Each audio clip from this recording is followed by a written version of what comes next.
Queridos irmãos, sejam todos muito bem-vindos, uma boa noite a todos. Vamos iniciar o nosso Evangelho no Lar da família Cels, nesta terça-feira. Abrindo agora com a nossa oração, peço a todos que se interiorizem, harmonizem o pensamento, vamos todos sintonizar com a espiritualidade maior, para nos mantermos em pensamentos elevados, e agradecer ao Pai, nosso Criador, pelo dia de hoje, pela saúde que dispomos, pela felicidade de uma família alegre, de uma família unida, pela imensa felicidade de termos um corpo perfeito, de termos um raciocínio perfeito, de podermos enxergar com os olhos físicos e ouvir com os ouvidos físicos, que isso nos facilita muito a nossa vida, a nosso estado aqui na Terra e nos permite sermos melhores, praticarmos mais o bem, pois temos todas as ferramentas que necessitamos. Compreendendo isso junto ao Criador, abrimos nosso coração para as bênçãos que vamos receber através dessa união, desse estudo de hoje, da espiritualidade que vai nos fortalecer em nome do Criador, para que usemos esses nossos potenciais, essas bênçãos, essas nossas ferramentas de trabalho, que é o nosso corpo físico, a nossa inteligência, o nosso pensamento e principalmente as emoções que trabalhamos dentro de nós, para cada vez estarmos mais perto do Criador, mais perto do caminho que Jesus prescreveu para nós seguirmos. Que assim seja. Bem, inicialmente eu sempre começo com essa leitura de um trecho de um livro, uma mensagem. Eu escolhi o livro Confia e Segue, tá? Psicografado por Francisco Cândido Xavier e editado por Emmanuel. Não desistas de amparar, através do bem, porquanto, se o progresso e a felicidade na Terra solicitassem apenas a penetração do conhecimento das leis, no simples entendimento de nossas culpas, de certo, Jesus não abalançaria a estender amorosas mãos entre os homens, suportando-nos a ignorância, suportando-nos os débitos e fraquezas até o ponto de imular-se na cruz, bastando para isso nos enviasse as boas novas de redenção em cartazes de propaganda dependurados no céu. Uma mensagem que nos convida ao trabalho, né? Usar todas as ferramentas que nós temos, a nossa saúde física, a nossa saúde mental, nossas possibilidades inúmeras que Deus nos permite e não ficarmos apenas imaginando que basta conhecer as leis, né? Precisamos praticá-las, isso é muito importante. Essa é a reflexão dessa mensagem. E para o Evangelho, eu peguei aqui do capítulo 10, para a gente refletir, de título O Argueiro e a Trave no Olho. Eu vou ler, depois a gente comenta. O argueiro e a trave no olho. Como é que vedes um argueiro no olho do vosso irmão, quando não vedes uma trave em vosso olho? Ou, como é que dizeis ao vosso irmão, deixe-me tirar um argueiro do teu olho? Vós, que tendes no vosso olho uma trave? Hipócritas, tirai primeiro a trave do vosso olho, e depois então, vede como podereis ajudar a tirar o argueiro do olho do vosso irmão. Está em Mateus, capítulo 7, versículos de 3 a 5.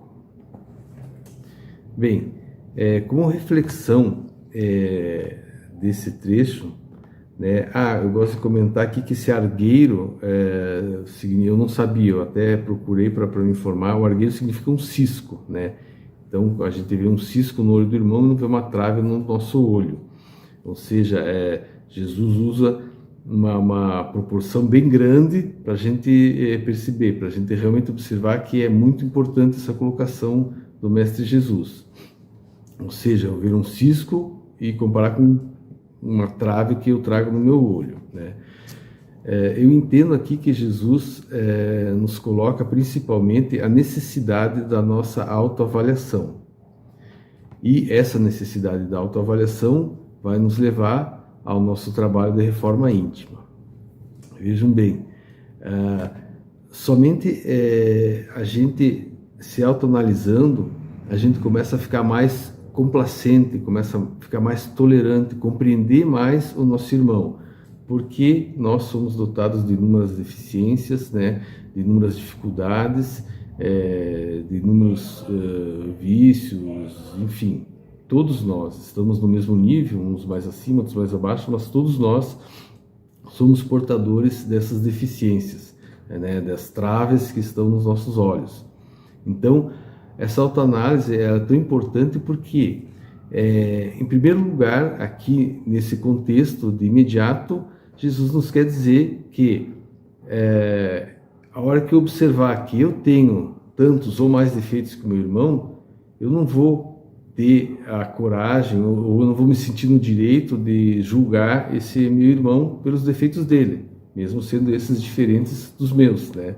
E o que é comum é a gente ser complacente só consigo mesmo, achar que o meu erro é alguma coisa mais comum, agora o dele não, o dele, como eu não tenho o mesmo defeito, a mesma deficiência que ele, então o dele é um defeito muito maior, é passível de crítica, de julgamento da minha parte, né? Então essa é a primeira reflexão que a gente faz. Mas vejam bem que seguindo esse procedimento de eu começar a me autoanalisar com isenção e realmente observar meus defeitos, e daí ter menos preocupação com os erros alheios, com os defeitos alheios, eu vou acabar sentindo a necessidade de corrigir, porque quando a gente encontra uma casa desarrumada, a gente sente a necessidade de arrumar, né? Quando a gente encontra um problema à nossa frente, uma pedra no nosso caminho, a gente sente a necessidade de retirar ela. E somente quando a gente observa nossas deficiências, é que a gente começa a ter condições e ter a necessidade de ter a vontade de começar a modificar essa situação íntima nossa. E isso nos leva ao quê? A nossa reforma íntima. Então isso vai nos dar a necessidade de começar a refletir e principalmente a praticar a nossa reforma íntima, trabalhar nossas deficiências, né?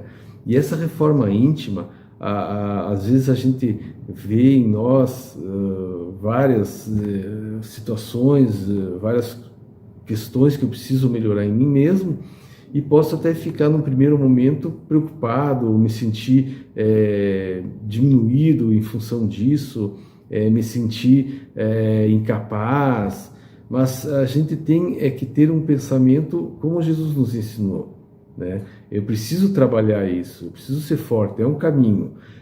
Na verdade, a principal tarefa que a gente tem aqui na Terra. Porque não adianta também eu pegar e querer erguer obras e obras de caridade, claro que é importante, mas adianta eu fazer uma boa obra de caridade, porém eu continuar invejoso, eu continuar uma pessoa rancorosa, uma pessoa violenta, uma pessoa corrupta? Não, né? Eu estou fazendo uma coisa boa e várias ruins. Então, essa é a nossa principal missão aqui na Terra. Eu entendo que a nossa reforma íntima, esse trabalho de eu me analisar, verificar minhas deficiências e trabalhar isso, é o principal objetivo da nossa encarnação. É o que a gente tem que focar mais. Então, para mim fazer isso, é necessário o quê? É necessário um planejamento. Assim como quem vai construir uma obra, tem que haver um planejamento para que a obra saia bem feita, né? E a nossa reforma íntima é uma obra de nós mesmos, uma obra íntima de nós mesmos. E a principal obra dessa encarnação, como eu já falei. Todo planejamento necessita o quê? Conhecimento. O engenheiro que vai projetar a obra, ele tem que conhecer os materiais, ele tem que conhecer os cálculos de engenharia, ele tem que conhecer sobre os terrenos, como edificar em cima de determinados terrenos. Enfim, esse conhecimento é o que garante o sucesso da obra. Então, como Jesus falou da trave, o que é o mais importante para a gente executar essa nossa obra? Conhecer o elemento que a gente vai trabalhar, conhecer as deficiências que a gente precisa melhorar, conhecer a trave que está no nosso olho. Então, para a gente começar a planejar a nossa reforma íntima, eu preciso primeiramente me conhecer, não é verdade? E Sócrates, já antes de Jesus Cristo, tem uma frase muito conhecida que ele disse, que é: conhece-te a ti mesmo e conhecerá ao universo e aos deuses. Por quê? Porque é nos conhecendo que a gente vai ter o autocontrole e vai ter o entendimento de como funciona a vida. Porque Deus nos fez, cada um de nós, um universo único, um universo de conhecimentos e de entendimentos. E eu preciso saber trabalhar isso. Quando me conhecer realmente e souber como eu vou me melhorar, o que eu preciso fazer comigo, eu vou ser uma pessoa que vai ter uma cabeça muito mais aberta. Porque as pessoas sábias mesmas, elas conhecem a si mesmas. Elas não ficam procurando saber dos outros, não é verdade? Então a grande obra é essa: planejar nossa reforma íntima. Para planejamento dessa obra, a gente precisa conhecimento de nós mesmos. E aí sim, o planejamento se dá degrau a degrau, sem querer fazer tudo de uma vez, porque é impossível, sem a gente ter a pretensão de querer virar santo nessa encarnação, que sabemos que é impossível, não é verdade? Então, partir para o planejamento a partir do conhecimento de mim mesmo. Eu conheci um pouco de mim, eu já começo a trabalhar isso. Aí, esse trabalho, vamos dizer, de uma primeira e pequena questão que eu resolvi, que eu posso trabalhar e que eu tenho capacidade de resolver isso, vamos dizer, uma dificuldade minha, é o meu primeiro passo. Quando eu conquistar a primeira melhora, o primeiro resultado dessa minha obra, eu já vou ter um pouco mais de conhecimento sobre como trabalhar com essa obra, pela própria experiência. Aí eu vou partir para uma segunda, aí eu vou partir para uma terceira, mas sempre nesse movimento de autoconhecimento e trabalho para a melhora íntima, para a melhora dessas dificuldades que eu consigo identificar em mim mesmo. E ao longo do tempo a gente vai percebendo que haviam situações que a gente nem percebia em nós mesmos, né, e que acabamos descobrindo e que vamos trabalhar elas em cima desse projeto da nossa reforma íntima. Tem muito material espírita sobre a reforma íntima, porque não é uma coisa simples, é uma coisa complexa, que a gente tem que ter boa vontade, que a gente tem que trabalhar, que ela tem que ser cotidiana, ela tem que ser, porque a gente trabalha com o nosso comportamento mental, por exemplo. É muito importante a gente saber que grande parte das nossas dificuldades estão no nosso hábito mental, no nosso comportamento mental. E isso a gente não corrige apenas vou dizer já, pronto, vou corrigir, não vou mais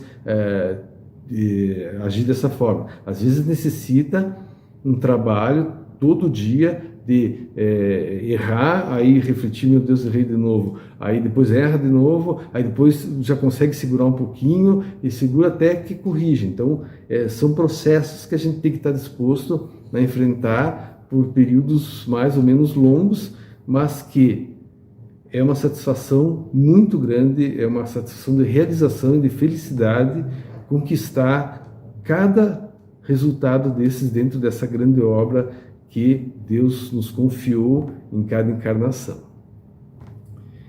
Então, irmãos, seria essa reflexão que eu queria fazer com vocês. Esse assunto é muito complexo, é muito interessante. A gente deve buscar esse material espírita sobre reforma íntima, de grandes autores que tem no Espiritismo, e se municiar de técnicas, de informações, de entendimentos e cada um de nós colocar isso dentro da sua forma de ver, dentro das suas possibilidades, dentro do seu entendimento a serviço da reforma íntima de cada um de nós. Então, irmãos, eu vou agora pedir a todos para a gente fazer o encerramento com a nossa oração, sendo que todos vamos novamente nos interiorizar, fechar os olhos e agradecer ao nosso Pai Criador, que além do dia de hoje, cheio de possibilidades, nos deu um momento de união, uma união com irmãos que pensam como nós, que leem os mesmos livros como nós, um Evangelho do Lar que somos acompanhados agora pela espiritualidade maior, a nos intuir, a nos motivar e a nos incentivar na prática do bem, na prática do desenvolvimento pessoal e a nos motivar nessa caminhada que cada um de nós segue e que, apesar das dificuldades que temos, sabemos que fazem parte do nosso aprendizado, que fazem parte do nosso fortalecimento e que o caminho que seguimos é o caminho que Jesus nos deixou, é o único e é o melhor caminho para todos nós. Que assim seja. Agradeço a participação de todos vocês e desejo uma noite de muita paz, tranquilidade e união em suas famílias.